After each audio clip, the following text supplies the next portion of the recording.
The last $20 bill in Caleb Mercer's wallet was supposed to buy bread, milk, and enough food to get his 8-year-old daughter through the weekend.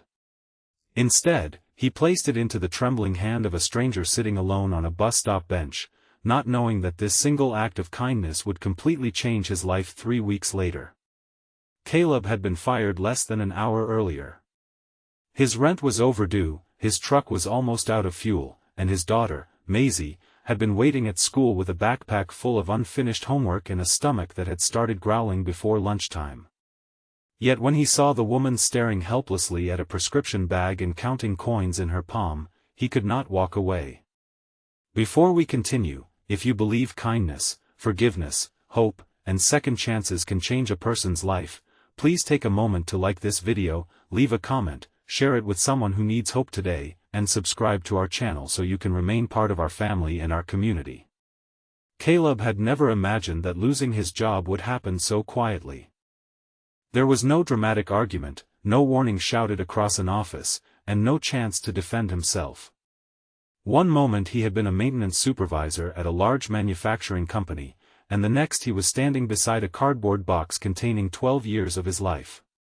His crime, according to the new operations director, was refusing to approve a repair he believed was unsafe. The company wanted production moving again, but Caleb had insisted that a damaged electrical system needed proper inspection before anyone returned to work. His refusal cost him his position. He walked out carrying photographs of Maisie, an old coffee mug, a faded baseball cap, and a small wooden drawing she had made for him at school. He sat in his aging truck for several minutes afterward, staring at the steering wheel while his eyes filled with tears. He was 38 years old, a widower, a father, and now a man without a paycheck. He had spent years telling Maisie that grown-ups could solve difficult problems if they stayed calm. That afternoon, for the first time, he wondered whether he had been lying to her. Still, Caleb drove toward Maisie's school because one thing mattered more than everything else. He had promised her he would be there. When he arrived, he watched from the parking lot as she came through the doors, holding her backpack against her chest. The moment she saw him, her face brightened. Caleb forced a smile and stepped out of the truck. He did not tell her he had been fired. Not yet.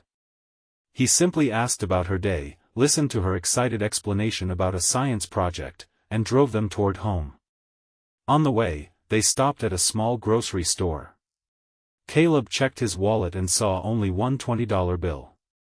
He calculated what they could afford. Bread, milk, eggs, a small bag of apples. Maybe cereal if he found one on sale.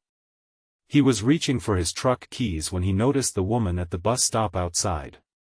Her name was Evelyn Hart, though Caleb would not learn it until later. She looked to be in her early 60s, neatly dressed but exhausted, with a worn leather purse resting beside her. A prescription bag sat at her feet. She had clearly been crying. Caleb watched as she counted the same handful of coins several times, as though the numbers might magically change. He almost kept walking. He had every reason to. His daughter needed food. His own bank account was nearly empty. His job was gone. But then he saw the prescription label and remembered how his wife, Nora, had once needed medication during the final months of her illness. Caleb knew what it meant to hold a prescription in your hand and wonder how you were going to pay for it. He walked over and quietly asked whether she needed help. Evelyn tried to dismiss him, embarrassed by her situation, but eventually admitted that she was short $20. Caleb looked through the grocery store bag he had just bought, then looked at Maisie waiting beside the truck. His daughter watched him carefully. Caleb reached into his wallet and pulled out the last $20 bill. He handed it to Evelyn. She stared at him in disbelief and tried to refuse, but Caleb simply told her that someone had once helped his family when they were struggling and he had never forgotten it. He returned to the truck with nothing left in his wallet. Maisie looked at him with innocent confusion. Caleb smiled and told her they would figure things out. What he did not tell her was that he had just given away the money they needed for dinner. That evening, Caleb searched the kitchen cabinets and found half a box of pasta, 2 eggs, and a can of tomato soup. He turned them into a simple meal and made it seem like a special dinner. Maisie noticed anyway. Children often understand more than adults think. She saw the tiredness in her father's eyes. She saw the unopened mail on the counter. She saw him staring at his phone, waiting for a call that never came. After they ate, she quietly brought him the wooden drawing from his old workbox and placed it beside him. It showed a crooked house, a blue sky, 2 stick figures holding hands, and a bright yellow sun.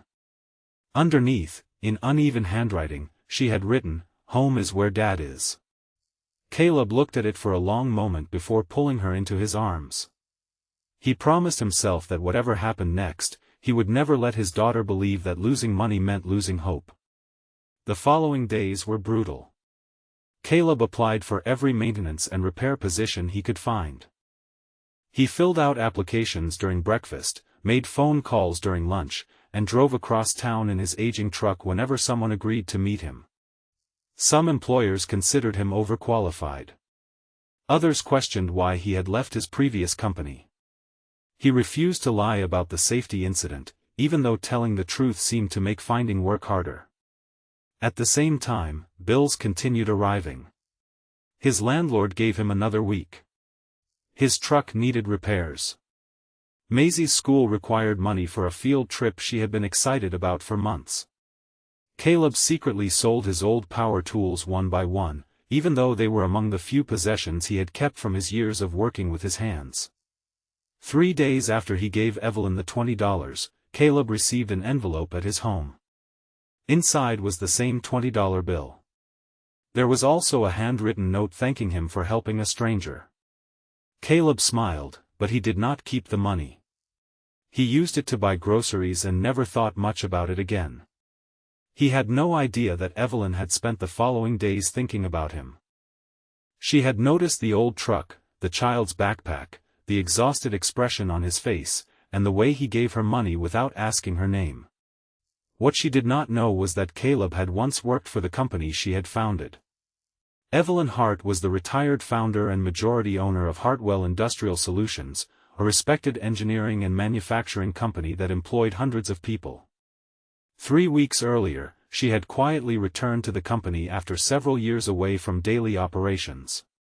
She had become concerned about reports of unsafe practices, employees being pressured to overlook maintenance problems, and managers caring more about production numbers than people. Instead of announcing her return, she had decided to observe the company anonymously. She wanted to see how ordinary people were treated when they believed nobody important was watching. That was how Evelyn ended up at the bus stop that afternoon. She had been visiting a clinic and had realized she did not have enough cash to cover a medication payment after her bank card stopped working. She had expected embarrassment. She had expected people to ignore her. She never expected a recently fired father to give her his last $20. Meanwhile, Caleb's situation became worse. One morning, his truck refused to start. He had no money for repairs, so he walked Maisie to school and continued to an employment center carrying a folder of resumes. On the way, he passed the same bus stop where he had met Evelyn. He paused briefly, remembering her frightened face. Then he kept walking. That afternoon, Caleb received an unexpected phone call from a company he had never applied to directly. The woman on the phone asked whether he was Caleb Mercer and whether he could attend an interview the following morning. Caleb accepted immediately.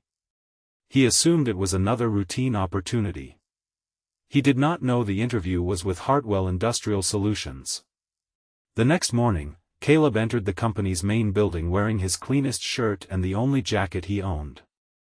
He expected to meet a human resources manager. Instead, he walked into a conference room and froze when he saw Evelyn sitting at the far end of the table. For a moment, neither of them moved. Caleb recognized her immediately. Evelyn smiled through tears. She explained that she had learned about his firing. She had reviewed the maintenance records and discovered that Caleb's safety concerns had been correct. The damaged electrical system he had refused to approve had been improperly repaired before, and the company had nearly placed dozens of employees at risk. She also revealed that the manager who fired him had already been removed after an internal investigation. Caleb listened silently. He did not celebrate. Instead, he asked whether the employees were safe. That question told Evelyn everything she needed to know about him. But she had not called him there simply to offer another maintenance job. Evelyn had spent 3 weeks reviewing Caleb's work history, speaking with former colleagues, and examining the problems he had tried to report. She discovered that he had repeatedly protected younger employees from dangerous assignments, trained inexperienced workers without demanding anything in return, and once stayed through an entire weekend to help repair equipment after a flood. He had never been the loudest person in the room. He had simply been the person who showed up when someone needed help. Evelyn stood and walked toward him carrying a small black case. Caleb looked confused as she opened it. Inside was a polished brass key attached to a simple metal tag bearing the name of the company's Community Operations Center. She explained that Hartwell Industrial Solutions was creating a new position for him, Director of Safety and Community Maintenance, with authority to stop unsafe operations without fear of retaliation. But the key represented something even more important. Evelyn had decided to place Caleb in charge of a new community workshop the company had been planning but never built, a place where unemployed parents, young apprentices, and struggling families could learn practical skills and find honest work. Caleb stared at the key, unable to speak. 3 weeks earlier, he had given a stranger his last $20. Now that stranger was handing him the key to a future he had stopped believing was possible. Yet the most emotional moment came when Evelyn admitted that she had not given him the opportunity because she felt sorry for him. She gave it to him because when Caleb had nothing left, he still chose to give. She told him that character was not proven when someone had everything. It was proven when someone had almost nothing and still refused to become cruel. Caleb's eyes filled with tears. He thought about Nora. He thought about Maisie.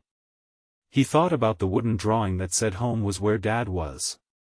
He realized that he had spent 3 weeks believing he was failing his daughter because he could not provide enough money. But perhaps what he had really been giving her all along was something money could never buy, the example of a good man who refused to let hardship change his heart. Caleb accepted the key, but he asked Evelyn for one condition. He wanted the community workshop to include free training for people who had been rejected by employers, including those who had made mistakes and genuinely wanted another chance. Evelyn agreed. Together, they built something larger than a workplace. They created a place where people could learn, rebuild, and prove themselves again. Months later, Caleb's life looked completely different. The workshop became one of the company's most successful community programs. People came through its doors carrying rejection letters, overdue bills, broken confidence, and unfinished dreams. Caleb welcomed them all.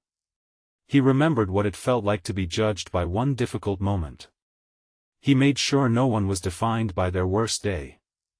Maisie sometimes visited after school and sat at a small desk near the entrance, doing her homework while her father worked. One afternoon, she noticed the brass key hanging beside his office door. She asked him what it was for. Caleb smiled and explained that it was the key to a place where people came when they needed another chance. Maisie looked at him proudly and reminded him that he had always told her kindness mattered. Caleb looked at the key and then at his daughter. He finally understood that the $20 had never really been about money. It had been about choosing who he wanted to be when life gave him every reason to become bitter.